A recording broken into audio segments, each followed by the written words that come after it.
Uganda discovered some oil about 20 years ago. Up to now, we have not started pumping the oil out of the ground. We're about to start. But the main problem was we didn't agree with the oil companies because they were saying that we should build a pipeline to take the oil, the petroleum, out of the country. Then I told them that I had a rumor that there were human beings here.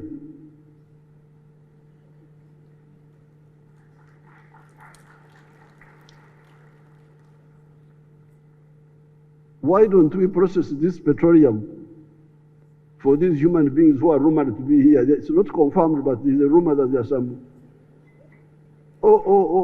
big battle. They told me that oil refineries don't make money. So then I said, but if they don't make money, those who run them, why do they run them? Are they Mother Teresa's? Now, I happened to go to Iran. I went to Iran. When I went there, I said, you people, do you have oil refineries? They said, yes, we have 9. Iran had 9 refineries. Now, here they didn't want me to have 1, just 1. So because of those battles, it took time, but now eventually they gave up. We shall build the refinery and the pipeline also. And the main reason I support the pipeline is that it will go through Tanzania, my other country, so that they can get some share in our resource, which is theirs also. But that's why it's a very big battle. You can imagine somebody arguing, and when they made a calculation, the oil refinery here is very, very productive, very profitable. What they call the internal rate of return is IRR. It's very high, much higher than in other places. So that war of wanting to keep Africa as a raw material producing continent is a very big one. The battle for value addition has been a big one because there are lobbies that want to keep Africa as a raw materials producing continent. In Uganda, we have moved in some areas, a bit in textiles, a lot in the dairy products, a lot on fish, a lot on sugar, a bit on maize, a bit on leather, a bit on furniture and wood products, etc. What is true of agricultural raw materials, is of course also true of the raw materials of minerals, forest products, etc. The value addition to agricultural products, this is H, ensures vertical integration in the agricultural sector, from the garden to the table, and from the farm to the wardrobe, for clothes, shoes, etc. However, it also ensures horizontal integration with the other sectors, manufacturing, services, etc. How can you say that you are promoting tourism when all the food the tourists eat is being imported? In Uganda, the hotels serve Ugandan liquid milk, yogurt, butter, sugar, fruits, beef, etc. On account of reasons I cannot understand, some Ugandans insist on eating wheat bread and rice. In order to launch our agriculture on the journey of socio-economic transformation away from the pre-capitalist, pre-socialist traditional mode to modern commercial agriculture, we have done the following. Roman 1, politically mobilize through sensitization the people to move away from the pre-money, working only for the stomach, to commercial agriculture with the chibaro, with the calculation. 67% of the homesteads in Uganda are now in the money economy for the first time in human history. At independence, only 9% were in the money economy. With these measures, Africa will be a superpower economically. Since ancient times, this part of Africa had strong agriculture. We always have 2 harvests in a year. The harvest of Katumba, the season of March to end of May, and Omwaka, the big harvest of August to December. The harvest of May is called Obujegashe, the small harvest, and the one of August to December is called Omwaka, the big yearly harvest. All this was with the tradition and technology and just the rain-fed agriculture. In some areas, however, there was some irrigation in ancient Egypt and the Kilimanjaro area. I need to conclude my remarks by talking about the issue of water for livelihood and for production, as well as the need for removing the non-tariff barriers in the CFTA, Continental Free Trade Area. Uganda is lucky in that we have a lot of water. Our major problem is to persuade our uninformed or misinformed people by guiding them to stop undermining our water resources by encroaching on the wetlands, the forests, the catchment areas, the riverbanks, and the lake shores. Some other parts of Africa, however, are not so lucky. Northern Africa has got a water problem. Even Southern Africa gets periodic shortages of water. Here in the Nile Valley, we are always arguing about the 85 billion cubic meters of that river at Khartoum, the River Nile. In the past, I posed a question to Dr. Boutros Ghali of Egypt, the following questions. Question number 1. Are you aware that the Congo River has got 3,000 billion cubic meters of water per annum going into the Atlantic Ocean? Because here in the Nile, we are quarreling about 85 billion cubic meters of water at Khartoum. But the River Congo is 3,000 billion cubic meters of water per year. In other words, the River Congo is equivalent to 30 Niles. Nile 1, Nile 2, Nile 3, Nile 3, 30 of them in the River Congo. On the issue of non-tariff barriers, there is no doubt that they undermine the advance of agriculture in Africa. Uganda easily produces all types of agricultural products: maize, sugar, milk, beef, poultry products, etc.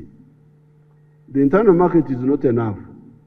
However, production is disrupted when in some years, some of the brother countries say they have bumper crops and de-license Ugandan products. Why do you de-license products of a brother country? If you have a bumper crop, let the products compete. I had some issues here with some of the Ugandan inefficient rice growers. Tanzanian rice is better and cheaper. So they were saying I should ban Tanzanian rice. I said, no, I cannot do that. If you are inefficient, get out of business, go and do something else.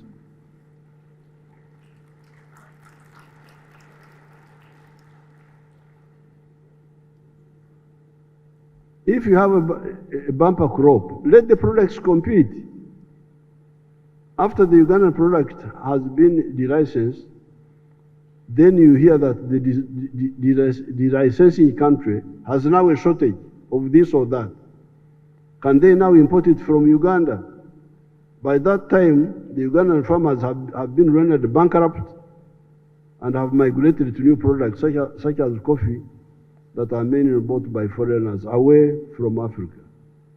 How would African agriculture sustainable advance with this erraticness? Excellencies, right from the 1960s, when our political movement started, initially as a student movement, we were able to see that a country like Uganda, located around the equator, could be very advanced and prosperous on the basis of the 4 sectors of the economy. These 4 were identified as commercial agriculture, manufacturing, services, and ICT. In the pre-colonial and colonial times, our economy was mainly pre-capitalist and based on subsistence agriculture, or korra ekida kyonka in our language, meaning working only for the stomach, for home consumption. We also had some artisan craft skills such as obuhensi, blacksmithing, kubeja, woodwork, kunogora, ceramics, etc., and some primordial services such as kuragura, healing, etc. By the end of the colonial times, only 9% of the homesteads were in the narrow colonial cash economy, described as, in quotes, enclave economy, meaning a small island of modernity surrounded by a sea of underdevelopment. That enclave economy of the colonial economy of Uganda was described as the economy of the 3 C's and 3 T's. The 3 C's being coffee, cotton, and copper, and the 3 T's being tobacco, tea, and tourism. The agricultural and the mineral products being mainly exported as raw materials without making final products out of them, except for some small effort of the Naitiri textile factory of only 23 million meters, started by a progressive British governor, Andrew Cohen, who arrived in Uganda in 1952. Our line, therefore, ever since the 1960s, has been as follows. A, fully commercialize agriculture to achieve food security and homesteads income security by undertaking agricultural enterprises guided by the HVRO. We use this word HVRO, meaning to calculate the maximum possible returns given the size of the family land. B, in commercializing agriculture, use the strategy of intensive agriculture for families of 4 acres or less, and extensive agriculture for families of bigger lands. With intensive agriculture, you select high-value enterprises which, though you do them on a small scale, you get good family income. While with extensive agriculture, you can adopt low-value crops, which when you do them on a big scale, you still get good money, good income for the family because of the scale. C, the country needs both the products of intensive agriculture and extensive agriculture because many times one needs the other. D, in our 1996 election manifesto, we identified 7 enterprises for intensive agriculture. And these were coffee, 1 acre, fruits, 1 acre, dairy products, 1 acre for pasture, for dairy cows, then 1 acre for food crops for the family within those 4 acres. And then poultry for eggs and piggery in the backyard, back of the house, at the back. It's called a kanyima or a manju. I think in Swahili they call it uwani, at the backyard there. Plus fish farming for those near the wetlands, on the periphery of the wetlands, not in the center. In our calculation, crops like cotton, tea, maize, sugarcane, and enterprises like ranching could only make money for the family when they are done on a medium or large scale. Recently, our people have been adding crops like palm oil, cocoa, and cashew nuts on the list of the high-value crops that can give good incomes to the families, even if you do them on 1 acre. To do some of the intensive agriculture enterprises, you need inputs from the extensive agriculture products. To produce poultry feeds, animal feeds for pigs, fish meals, etc., you need maize, sugar byproducts, etc. If you are to import all these, it may render your products uncompetitive. We had to do this, Your Excellencies, because in the colonial times and in the post-colonial times, they would make our people grow things like cotton. You hear that Uganda is producing a lot of cotton. Yes, Uganda was producing a lot of cotton. But the families which were producing the cotton were in poverty because nobody had bothered to calculate what is the average land size of the family land. We then realized the danger and the unfairness of confining ourselves to just producing raw materials for other countries far away to transform into finished products. A kilogram of coffee may give us US dollars 2.5 as a raw material. However, the same kilogram roasted, ground into powder, and packaged will give the cleverer foreigners who added those steps abroad US dollars 40.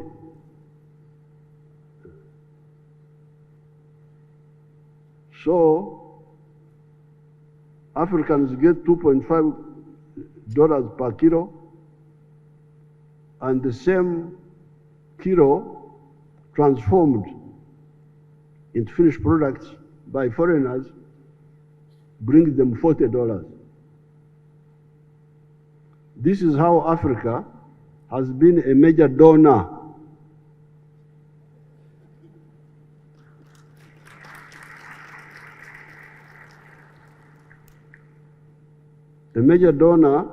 to the parts of the world that are managed by cleverer people. Sorry to use these words.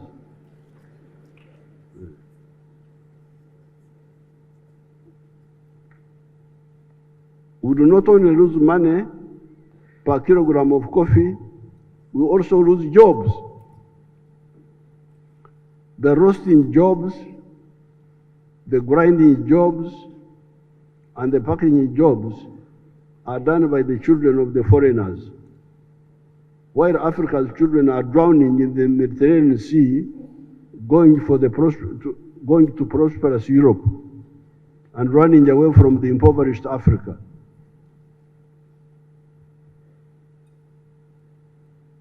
I normally tell people that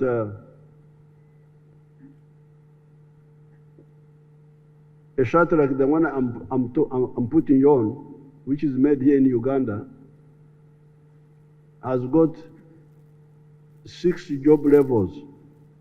This shirt here. Level 1, grow the cotton. Level 2, gin the cotton. Ginning means remove the seeds from the cotton. Now, in many African countries, that's where they end. They end at ginning. Level 3, spinning. Spinning, you get the thread from the cotton. Level 4, weaving to make a fabric. Level 5, putting colors. Level 6, tailoring. So out of the 6 job levels, Africa has been ending at, many of the African countries have been ending at level 2. All the other levels out, the money goes away, but also the jobs. All those go away. I thank everybody.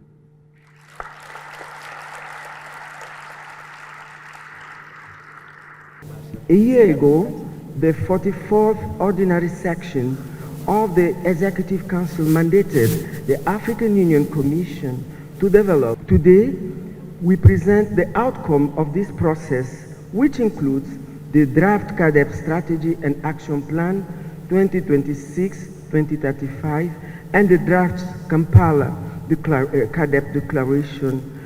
3 days ago, the Ministers of Agriculture examined these documents and provided valuable recommendations and for improvement. Yesterday, the joint meeting of Ministers of Agriculture and Ministers of Foreign Affairs endorsed these documents and made recommendations to the General Assembly for adoption. A key motivation in this Kampala CADEP declaration round, in contrast to Malabo and Maputo round, is the inclusion of a comprehensive strategy and action plan, a clear roadmap, a theory of change that outlines the pathway for transformation, realistic and implementable strategic objective, a broadened policy scope, enhancing food system approaches and targets that reflect the continent's aspiration. I'm particularly pleased to address to His Excellency Yoweri Kaguta Museveni, President of the Republic of Uganda, to the government and the brotherly people of Uganda, my best wishes for the year 2025 and my warm thanks for the quality of the welcome marked by brotherhood and the special attention, and even more for all the efforts made to ensure the best conditions for success in the organization of this summit. Holding a summit on agriculture in Africa in Kampala is the right thing to do. A wonderful sign of recognition of your total commitment, President Museveni, to farmers and headers. You yourself are a farmer. You are also a champion of transforming agriculture into a powerful lever for wealth creation for the people of Africa. Excellency, ending my tenure in African Union, I think I should come here to learn farming from your experience.